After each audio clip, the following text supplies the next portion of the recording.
taking metformin, you were never told this. If you have recently received a prescription for metformin or have been taking it for years without a clear understanding of its function within your body, then this information is vital for you. This discussion covers essential details that should have been explained, much of which may be new to many individuals. Furthermore, by understanding these insights, you will discover a remarkably simple and effective lifestyle habit, supported by robust clinical evidence that can be even more powerful than the medication itself for many people. This comprehensive overview aims to equip you with the knowledge to manage your health effectively, focusing on preventing the advanced stages of diseases associated with diabetes. Metformin is not a new medication. Its origins trace back to the 1950s.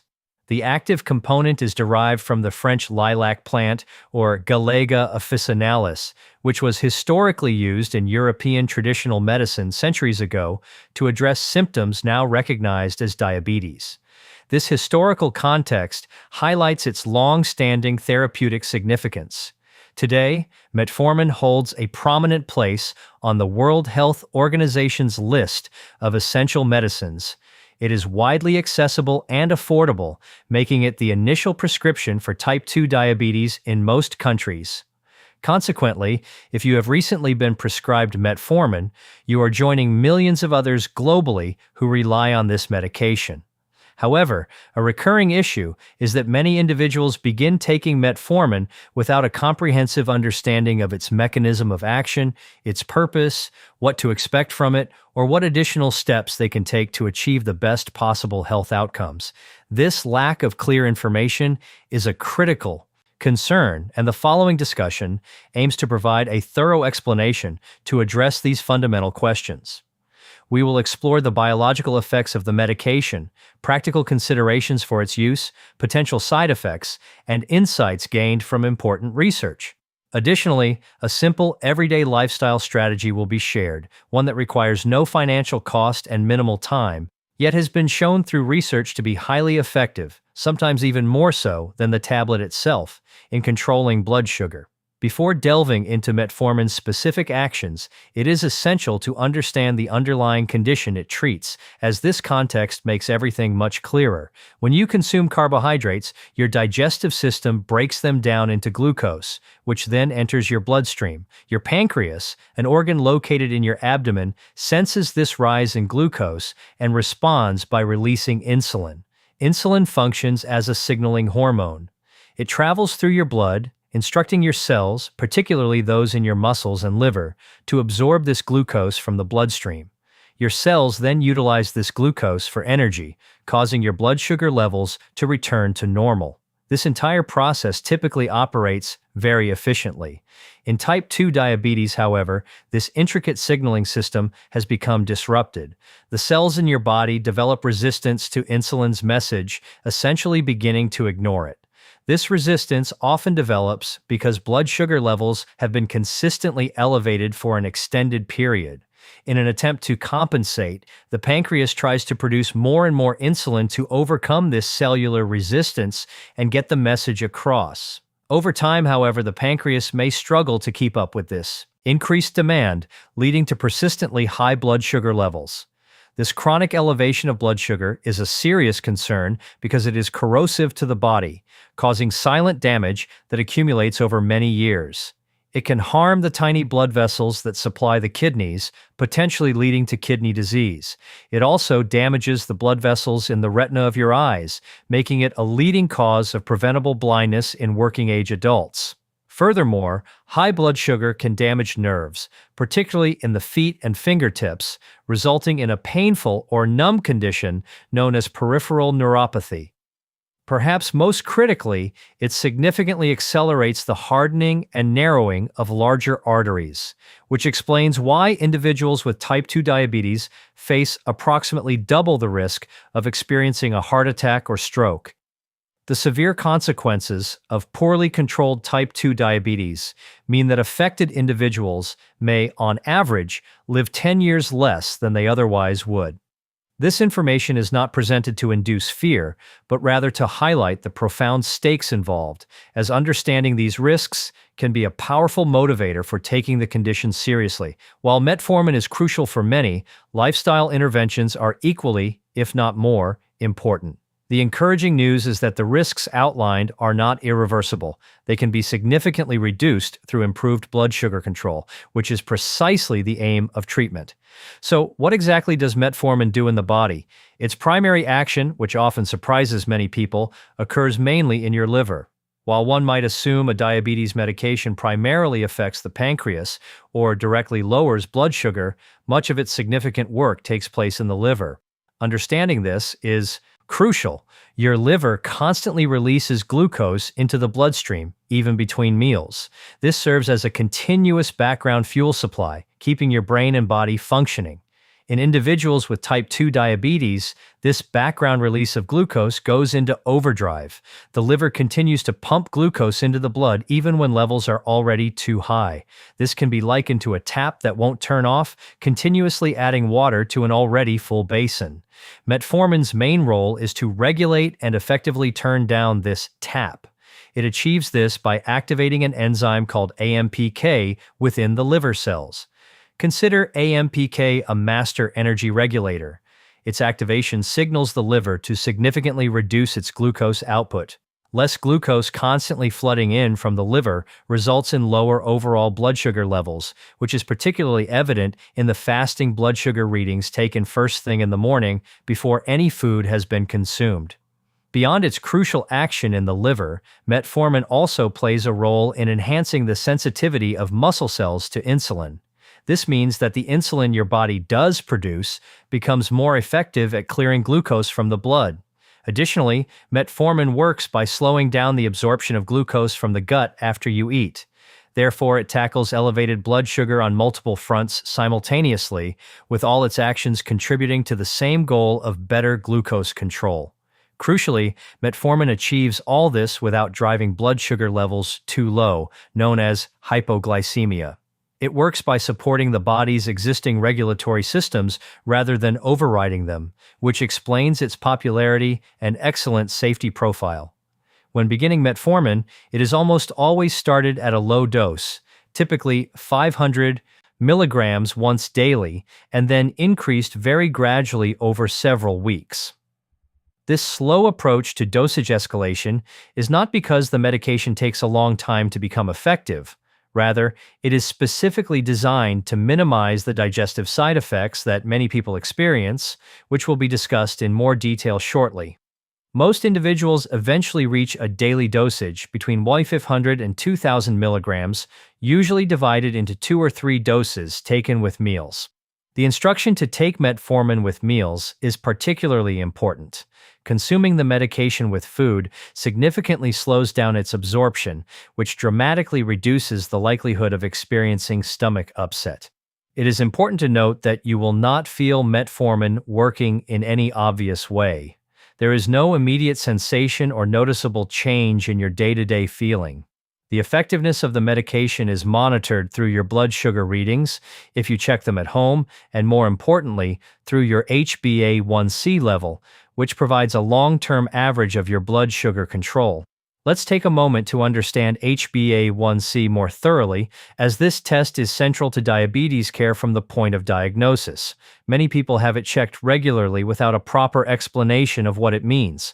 HbA1c stands for glycated hemoglobin. Hemoglobin is the protein found inside your red blood cells, responsible for carrying oxygen throughout your body. When glucose circulates in the bloodstream, it gradually attaches, or glycates, to this hemoglobin. The higher the amount of glucose in your blood, the more of it sticks to the hemoglobin.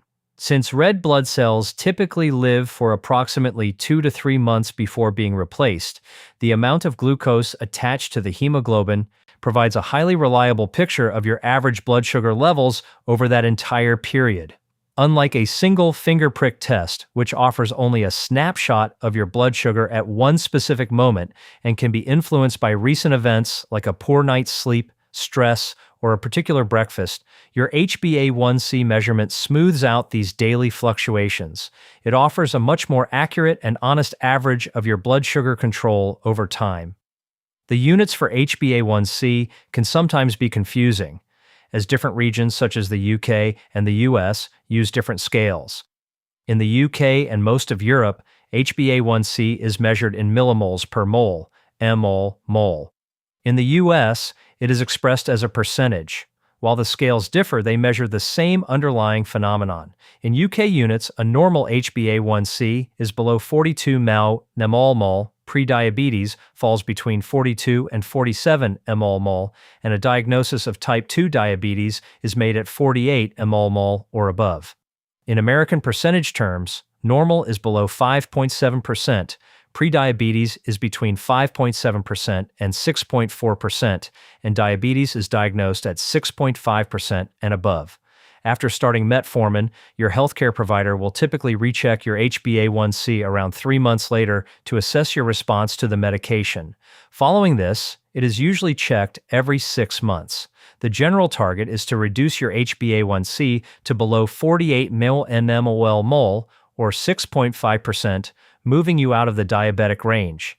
Current evidence strongly suggests that the lower you can safely get your HbA1c, the better, as even within the so-called normal range, lower levels are genuinely associated with improved long-term health outcomes. This is where the importance of lifestyle interventions becomes particularly evident. One of the primary concerns for people starting any new medication involves potential side effects, and metformin is no exception. The most frequently reported issues are gastrointestinal, GI, in nature, including nausea, stomach cramps, bloating, and sometimes diarrhea. Studies indicate that between 20% and 30% of individuals experience some degree of these symptoms, especially during the initial stages of treatment. The good news is that for the vast majority of people, these digestive side effects significantly diminish over the first few weeks as the gut adjusts to the medication. The practice of gradually increasing the dose, as mentioned earlier, makes a considerable difference in mitigating these symptoms. Taking metformin on an empty stomach or accelerating the dose increased too rapidly makes you much more prone to experiencing these discomforts. If stomach pain, cramps, bloating, or diarrhea persist and do not settle over time, a modified release, MR, or extended release version of metformin is available. This formulation releases the drug more slowly throughout the digestive system, which typically leads to substantially fewer gut-related symptoms. Many individuals who take metformin are prescribed the modified release version due to its gentler effect on the stomach. If you are struggling with side effects, it is definitely worth discussing this option with your healthcare provider. It is also crucial to reiterate that metformin, when taken on its own, does not cause hypoglycemia, which are symptoms of dangerously low blood sugar like shakiness, cold sweats, dizziness, or a racing heart. These symptoms are typically caused by medications that actively force insulin secretion or unnaturally push blood sugar levels down, regardless of the body's context. Metformin operates differently. It reduces elevated blood sugar towards a normal range, but does not drive it below normal levels by itself. This inherent safety profile is a key reason why it is widely used as a first-line medication for type 2 diabetes. For healthcare professionals, 2 pieces of research are particularly relevant when considering metformin. The first is the UK Prospective Diabetes Study, UKPDS, a seminal trial in diabetes research. It tracked thousands of individuals with newly diagnosed type 2 diabetes over many years, investigating whether effective blood sugar control could reduce the risk of serious complications. The findings were unequivocal. Controlling blood sugar significantly lowered complication risks. A particularly notable outcome for metformin was observed in overweight participants. It not only reduced complications, but also lowered the risk of heart attacks and diabetes-related deaths more effectively than other glucose-lowering treatments, even when the level of blood sugar control was similar. This suggests metformin may offer benefits beyond just blood sugar regulation. The second important study is the Diabetes Prevention Program, DPP. a large-scale trial conducted in the United States involving individuals with prediabetes, meaning their blood sugar was elevated but not yet high enough for a type 2 diabetes diagnosis. This study compared the effects of metformin against an intensive lifestyle intervention, which included dietary adjustments and approximately 150 minutes of moderate physical activity per week.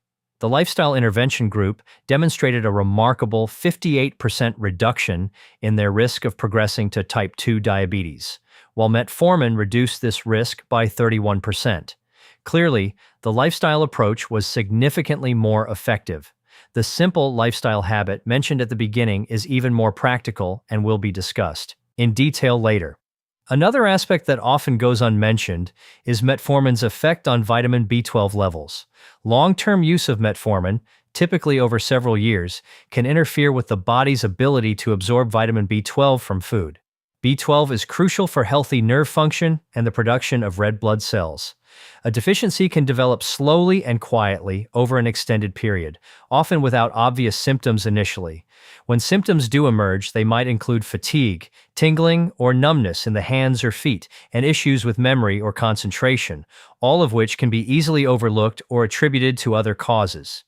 Current medical guidelines recommend that individuals on long-term metformin therapy should have their B12 levels checked periodically. If you have been taking metformin for several years and cannot recall ever having your B12 measured, it is advisable to raise this with your healthcare provider. The test is a straightforward blood draw, and if levels are found to be low, supplementation is typically simple and highly effective. It is important to emphasize that this potential side effect is not a reason to avoid metformin. Its numerous benefits far outweigh this manageable risk, but it is certainly worth being aware of if you experience any of these symptoms.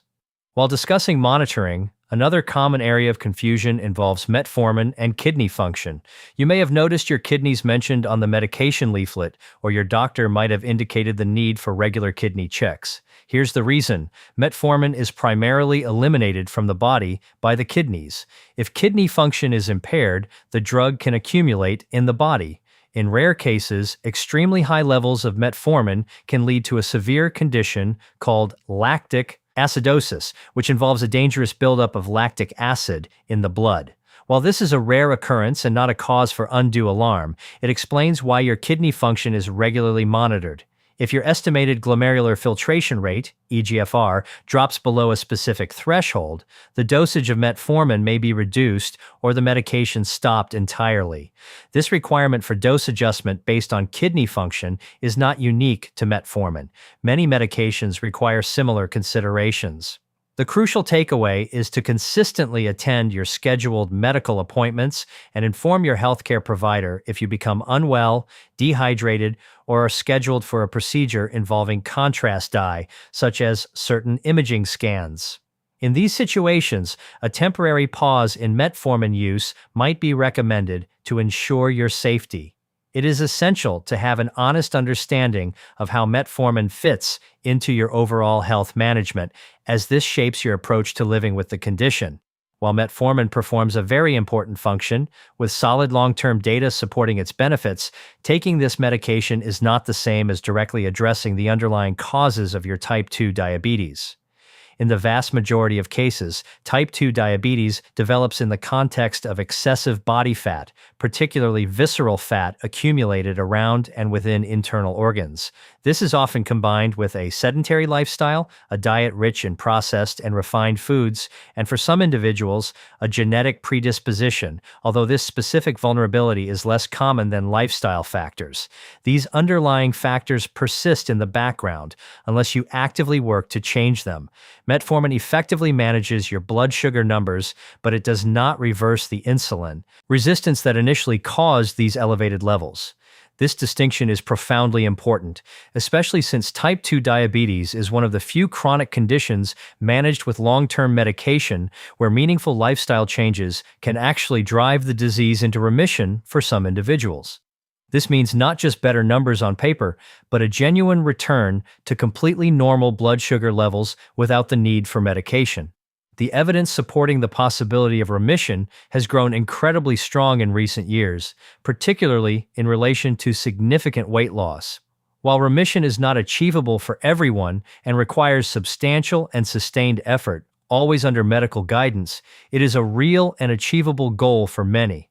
The medication and lifestyle interventions should not be seen as alternatives. Rather, individuals who achieve the best long-term outcomes almost always take both aspects of their treatment very seriously. This brings us back to the diabetes prevention program mentioned earlier, which clearly demonstrated that a structured lifestyle intervention was more effective than metformin in preventing the progression from pre-diabetes to full-blown type 2 diabetes, with a 58% reduction in risk versus 31%. This is a substantial difference. But what about individuals who already have established type 2 diabetes? The DIRECT trial, a landmark UK study published in 2018, investigated an intensive dietary approach. This involved an initial period of a low-calorie formula diet, followed by a carefully structured reintroduction of regular food, with continuous support throughout. At the one-year mark, an impressive 46% of participants achieved remission of their type 2 diabetes. Even at 2 years, a third of these individuals remained in remission, demonstrating that these results were sustainable for a considerable duration. Notably, these participants had been living with diabetes for up to 6 years, highlighting the potential for reversal even in established cases. The mechanism behind these successful outcomes makes perfect biological sense. Significant weight loss, particularly the reduction of fat from around the liver and pancreas, directly decreases insulin resistance. This reduction allows for the restoration of more normal insulin secretion, and the liver ceases its overproduction of glucose. Essentially, the entire system begins to function more effectively once the underlying burden of excess fat is alleviated. It is important to understand that achieving these benefits does not necessitate a specific named diet.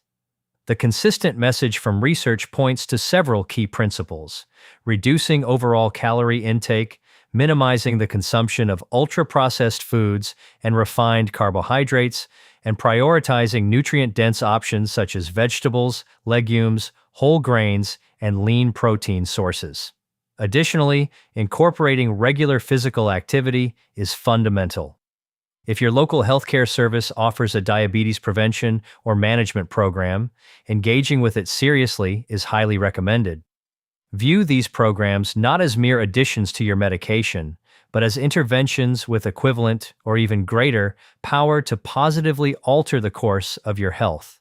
This discussion naturally leads to the simple, free, and research-backed strategy that can be even more potent than metformin in controlling your blood sugar after meals, walking after eating. While it sounds incredibly straightforward, its effectiveness is profound. A study published in a sports medicine journal investigated the impact of short walks following meals.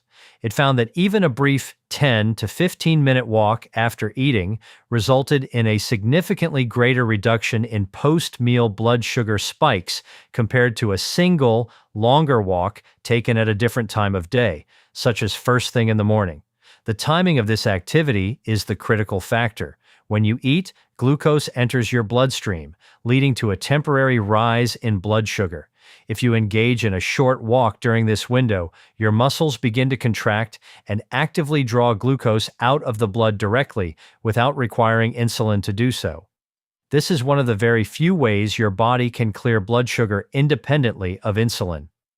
For someone with insulin resistance, where the normal insulin-driven glucose clearance is impaired, this independent mechanism is enormously beneficial. Even a 10-minute walk after your main meals accumulates to 30 minutes a day of targeted blood sugar management, timed precisely when it can have the greatest impact. If you wish to maximize these benefits, you can combine walking with 2 other simple dietary adjustments.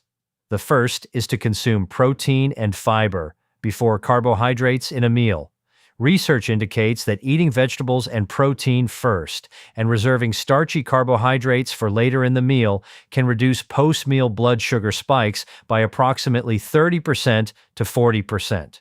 This occurs even with the same foods and the same calorie count. It's simply a different eating sequence. The fiber and protein components slow down gastric emptying, meaning that glucose enters the bloodstream much more gradually, rather than in a sudden rush.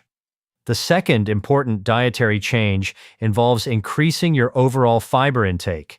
A diet consistently rich in fiber has been shown to lead to reductions in HbA1c and fasting glucose levels in people with type 2 diabetes, as confirmed by a large meta-analysis. The mechanisms through which fiber works are multifaceted. It slows down glucose absorption, provides nourishment for beneficial gut bacteria, which in turn influence insulin sensitivity and helps to reduce the overall calorie density of your meals. None of these lifestyle recommendations are intended to replace metformin or the essential conversations you need to have with your healthcare provider. However, 3 times a day, every day, you have a direct opportunity to positively influence your blood sugar in a measurable and meaningful way. These interventions cost nothing, are not supplements, and provide additional benefits for your brain, heart, and virtually every other system in your body simultaneously. To summarize, metformin is recognized as one of the safest, most widely prescribed, thoroughly studied, and trusted medications in modern medicine for type 2 diabetes. Its primary action involves reducing the liver's excessive background release of glucose into the bloodstream, and it also enhances how effectively the body's cells respond to insulin. It is typically taken with meals, starting at a low dose and gradually increasing. The most common side effects are digestive in nature, such as stomach pain, diarrhea, or bloating, with a modified release version available if these symptoms prove difficult to manage. Importantly, metformin does not cause dangerously low blood sugar on its own. For individuals on long-term metformin, it is crucial to ensure regular monitoring of vitamin B12 levels and kidney function. These checkups are vital for safe and effective treatment. Moreover, it is critical to understand that while metformin is highly effective, it manages a condition deeply rooted in lifestyle factors that the medication alone cannot fully address. Landmark studies like the DIRECT trial have demonstrated that remission from type 2 diabetes is genuinely possible through significant lifestyle changes. Similarly, the Diabetes Prevention Program showed that lifestyle interventions can even outperform the drug in preventing the progression of prediabetes. Incorporating simple evidence-based habits such as a 10-minute walk after each meal, prioritizing protein and fiber before carbohydrates, and consistently choosing high-fiber foods throughout the day are not minor adjustments. These are powerful, free, and highly effective interventions that contribute daily to improved blood sugar control. They work every single day, offer benefits beyond diabetes management, and ultimately support the health of your brain, heart, and overall bodily systems.